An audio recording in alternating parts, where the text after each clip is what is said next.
Good evening friends मु मानस आज आम क्लास करवा ITI electrician trade trade theory एवं आउ किसी मु अलग क्लिप्स प्रैक्टिकल शेयर करी। तो प्रथम आम पढ़ा इलेक्ट्रिसिटी कौन। फास्ट आम इलेक्ट्रिसिटी जानापी इलेक्ट्रिसिटी हूँ फॉर्म ऑफ एनर्जी जमीक कि सोलार एनर्जी रहा आमर केमिकल मेकानिकल एनर्जी रहा तो सेमती एटा गोटे थर्माल एनर्जी तो सेमती electricity is a source of energy. तो आम डे टू डे लाइफ रे सब अधिका इलेक्ट्रिकल एनर्जी ही आम अधिक यूज कर सिंपली इलेक्ट्रिसिटी कही था। तो इलेक्ट्रिसिटी गोटे भल उदाहरण हो पाए जब गोटे इन्सुलेटेड डोर बा वुडेन हो पारे बा प्लास्टिक हो पारे तो से डोर हो डोर रे जो हैंडलटा लगी नॉबटा लगी जदि मेटाल लगी आम जब बहुत समय धरी छुआ ही ना तो किस समय पर आम छुईले से कौन करे आम गोटे स्लाइट शॉक दिए तो सेटा गोटे स्टैटिक इलेक्ट्रिसिटी उदाहरण हो पाए। आउ कौन ना आम मुंड कुंडौचु पानिया कम तो जिते आम बहुत थर मुंड कुंडई सारू जदि नहीं आम गोटे छोट छोट पीस पड़ो कागज आम देखू से कागज गुड़ा एट्राक्ट होगी प्लास्टिक पानिया लगी जाए तो सहीटा भी गोटे स्टैटिक इलेक्ट्रिसिटी उदाहरण हो जाए। तो इलेक्ट्रिसिटी तो एमती विभिन्न जरिया आम विभिन्न प्रकार डायनामिकाली स्टैटिकाली केमिकाली आम प्रोड्यूस करिथाउ किंतु मेनली आम जानिया पड़ो इलेक्ट्रिसिटी कौन। तो इलेक्ट्रिसिटी जानिया हेले जो मु कहली एबे प्रोटॉन न्यूट्रॉन आउ इलेक्ट्रॉन प्रोटॉन न्यूट्रॉन न्यूक्लियस भितर थाए सेंटर रे थाए प्रोटॉन रो वेट न्यूट्रॉन रो वेट समान थाए किंतु इलेक्ट्रॉन रो वेट बहुत कम होता है 1840 टा इलेक्ट्रॉन रो वेट जेतिकी सेतिकी प्रोटॉन आउ न्यूट्रॉन रो वेट होता है किंतु proton positively charge electron negatively charge proton जेतिकी पॉजिटिव चार्ज थाए इलेक्ट्रॉन मध्य सेतिकी नेगेटिवली चार्ज होता है किंतु न्यूट्रॉन जो रहिला न्यूट्रॉन रो कौनसी चार्ज न थाए किंतु से प्रोटॉन सागरे सेंटर थाए किंतु किछि मटेरियल न थाई भी पारे सबुथिरे रहिबा कौनसी बाउंड टू नुह तो सेमती की तो आम एठी न्यूट्रॉन टू आम प्रोटॉन और न्यूट्रॉन जते अधिक पढ़िबा जेतेबेले गोटे सब्सटेंस बा गोटे एटम रो एटम रे इलेक्ट्रॉन को आम दीटा बाहर करनबु गोटे बाहर करू दीटा बाहर करू जेती बाहर करनबु तो सेते कोन होइताय ना प्रोटॉन संख्या बढ़ी जाए कहीं ना प्रत्येक एटम रे प्रोटॉन जितेटा न्यूट्रॉन सेतेटा थाए आम इलेक्ट्रॉन बाहर कर सारा पर एबे प्रोटॉन रो संख्या अधिक होइगला तेणु प्रोटॉन रो पॉजिटिव चार्ज जेहेतु होइताय तेणु एबे कोन हैला नेगेटिव चार्ज टू प्रोटॉन रो जो पॉजिटिव चार्ज एबे अधिक होइगला तो तेणु सेतेबे से एटमटा पॉजिटिवली चार्ज होइताय जेतेबे आम तार आउटर ऑर्बिट रे इलेक्ट्रॉन अधिक पुरई दी थाउ बाहर आनी पुरई दी थाउ तो सेतेबे कोन हुए ना इलेक्ट्रॉन संख्या अधिका हो जाइतिबारु तो सी कौन हुए ना नेगेटिवली चार्ज हो जाए प्रोटॉन ठारू इलेक्ट्रॉन रो संख्या जेहेतु अधिका होगा नेगेटिवली चार्ज सेतेबेले होइताय। तो एमिदी पॉजिटिव और नेगेटिव चार्ज आम क्रिएट करा जाई पारे तो जेतेबेले आम पॉजिटिवली चार्ज होउजी तो सेठी आम कहूछु कौन ना सेठी इलेक्ट्रॉन संख्या कमी जाइए बा बढ़ी जाइए पारे डेफिसिट ऑफ इलेक्ट्रॉन होता पारे बा डेफिसिट ऑफ इलेक्ट्रॉन हेले जाई पॉजिटिवली चार्ज होता है जेतेबेले इलेक्ट्रॉन संख्या आउटर ऑर्बिट रे बढ़ी जाए तो सेतेबेले कौन हुए ना होल क्रिएट हुए माने जो प्रोटॉन संख्या कमी जाए तो आम सेठी कहूछु जे प्रोटॉन संख्या जेहेतु कम सेठी वन होल अछि ओके। तो एबे तो एमाने जो थाए के एल एम एन एमाने सेल रे थांती इलेक्ट्रॉन गुडा तो इलेक्ट्रॉन गुडा जो तो ये जो सेल होगी थाए एठी गोटे मु सिंपल गोटे एग्जांपल नहीं पारे एठी एज तुम स्क्रीन रे देखि पारथबो तो देखो मु जेमति कहली एटा जदी न्यूक्लियस हेतिबो एटा जदी न्यूक्लियस हेतिबो से पॉजिटिवली चार्ज हेतिबो तो एटा जदी न्यूक्लियस ताहले एटा पॉजिटिवली चार्ज हेतिबो काहे ना या भीतर प्रोटॉन थाए न्यूट्रॉन जदी भी थाए न्यूट्रॉन तो जीरो हिताए ये पॉजिटिव हेतिबो प्रोटॉन तो एटी के एल एम एन एमती ହେଇକି ସେ ରହିଥାଏ ଯେମିତି କି ସୋଲାର ସିଷ୍ଟମରେ ସୂର୍ଯ୍ୟ ଚାରି ପାଖେ ସମସ୍ତେ ଘୁରି ବୁଲନ୍ତି ତ ୟା ଚାରି ପାଖେ ମଧ୍ୟ ଘୁରି ପାରନ୍ତି କିନ୍ତୁ ଇଏ କେମିତି ହେଇଥାଏ ନା ପେୟାର ହେଇକି ଇଲେକ୍ଟ୍ରନ ଗୁଡା ସବୁ ପେୟାର ହେଇକି ତ ୟା ଭିତରେ କଣ ଥାଏ ନା ଦିଟା ଥାଏ ୟା ଭିତରେ କଣ ଥାଏ ଆଠଟା ଥାଏ ଆଠଟା ଏମିତି ଲେଖିବା ପାରିବା ଆମେ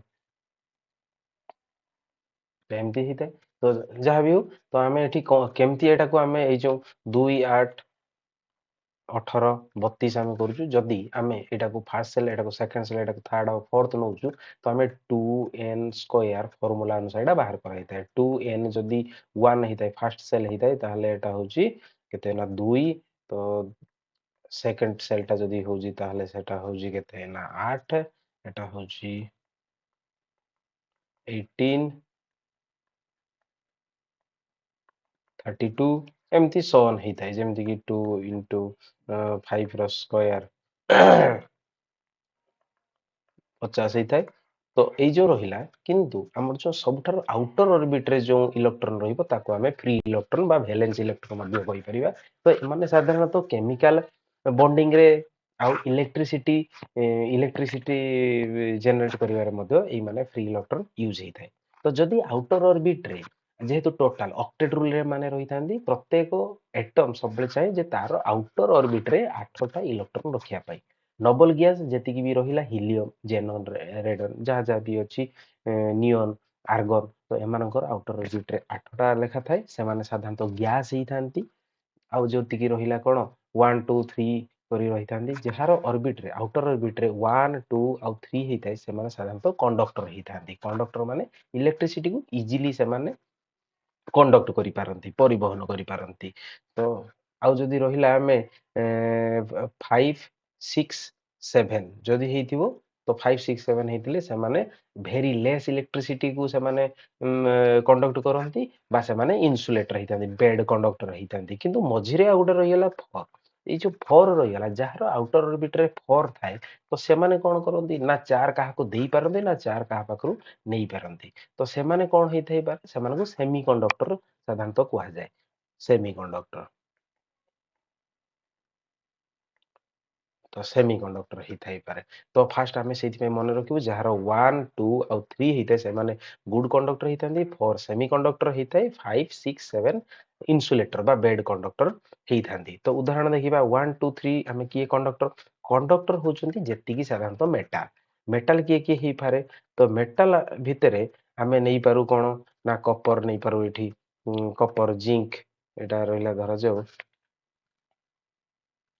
Kapoor aluminium zinc lead tin eureka nichrome eureka और नाइक्रोम से दुईटा एलॉय होती gold silver very good conductor होती से जेहेतु मेटल आम मन रखा मैक्सिमम मेटल होती गुड कंडक्टर आउ इन्सुलेटर किए इन्सुलेटर साधारणतः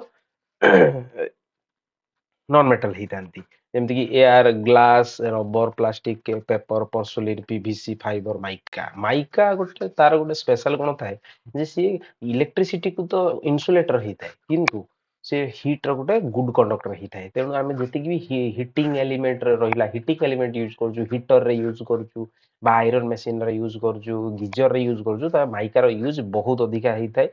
आउ रहा कौन पीवीसी पीवीसी तो आम डे टू डे लाइफ रे जतिक भी आम यूज होची जेमती कि वायर रहिला बा जेकोसी आम यूज करूँ लाइट रो कवर रहा से सब पीवीसी रे तैयारी होता है। परसुलिन माने चाइना क्ले जोटा कि आम ओभरहेड लाइन रे जतले इलेक्ट्रिसिटी नौचु तार गुड़ा से सब लगा होता है इन्सुलेटर एज इन्सुलेटर यूज करा होता है। तो रबर प्लास्टिक यूज करा जाए तो पेपर भेरी रेयर यूज करा जाए किसी जगह वाइंडिंग रे स्पेशल पेपर थाए normal paper no special paper किसी आम यूज करथो। तो air is also a very good insulator.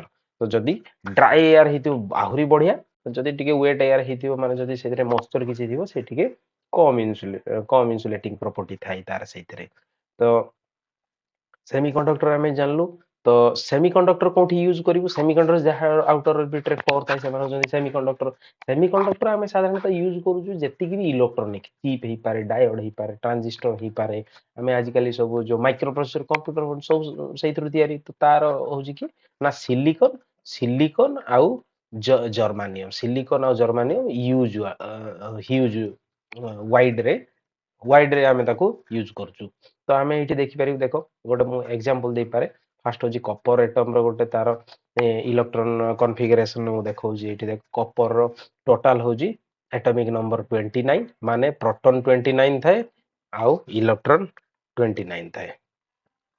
तो 29 हवा पाई हेले फास्ट तार केएसएल रे दुईटा तो फुल हे जाइए एसएल मध्ये फुल हे जाइए तो एल होची 8टा यार मध्ये फुल हे जाइए एम रे 18टा तार फुल हे जाइए आउटर ऑर्बिट रे एक थाए जेहेतु एक थाए आउटर ऑर्बिट रे से इलेक्ट्रॉन इजीली ड्रिफ्ट हे पार बा केमिकल बॉन्डिंग रे से मध्ये भाग नै पार तो सेहि पई तो याको आमे गोटे गुड इन्सुलेटर मध्ये गुड कंडक्टर कहि थाउ।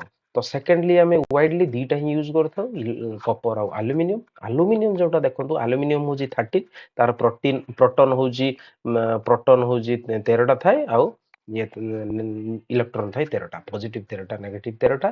तो सेंटर रे देखंतु पॉजिटिव बा प्रोटॉन 13टा थाए तो आउटर ऑर्बिट रे 2 K ରେ 2, L ରେ 8, M ରେ 3 ହେଇକି ଥାଏ। ତାର ଆଉଟର ଅର୍ବିଟ ରେ ବା ଫ୍ରି ଇଲେକ୍ଟ୍ରନ 3 ଥାଏ, ତ ଭ୍ୟାଲେନ୍ସ ଇଲେକ୍ଟ୍ରନ 3 ଥାଏ, ତେଣୁ ସିଏ ମଧ୍ୟ ଗୋଟେ ଭଲ କଣ୍ଡକ୍ଟର, ଗୁଡ କଣ୍ଡକ୍ଟର ହେଇଥାଇପାରେ। ଯଦି ଆମେ ମେଟାଲ ଦେଖିବା, ସବୁଠାରୁ ଗୁଡ କଣ୍ଡକ୍ଟର କିଏ? ସବୁଠାରୁ ଗୁଡ କଣ୍ଡକ୍ଟର ହଉଛି ସିଲଭର। ସେକେଣ୍ଡ ରେ ହଉଛି କିଏ? କପର। ଥାର୍ଡ ରେ ହଉଛି କିଏ? ଆଲୁମିନିୟମ। ଫୋର୍ଥ ରେ ହଉଛି ଗୋଲ୍ଡ। ତ ଏମିତି ହେଇକି ସେ ଥାଏ। ତ ସେମିତି ଆମେ ଇନ୍ସୁଲେଟରରେ ଆମେ ଦେଖିବା, ସେଠି ଯେମିତି ଦେଖିଲେ ମାଇକା ଆଉ ପିଭିସି, ପର୍ସୁଲିନ, ତ ଏମିତି ହେଇକି ଥାଏ। ଠିକ ଅଛି ଫ୍ରେଣ୍ଡସ୍, ଆଜି ପାଇଁ ଏତିକି। ପୁଣି ଦେଖା ହବ ନେକ୍ସଟ କ୍ଲାସରେ।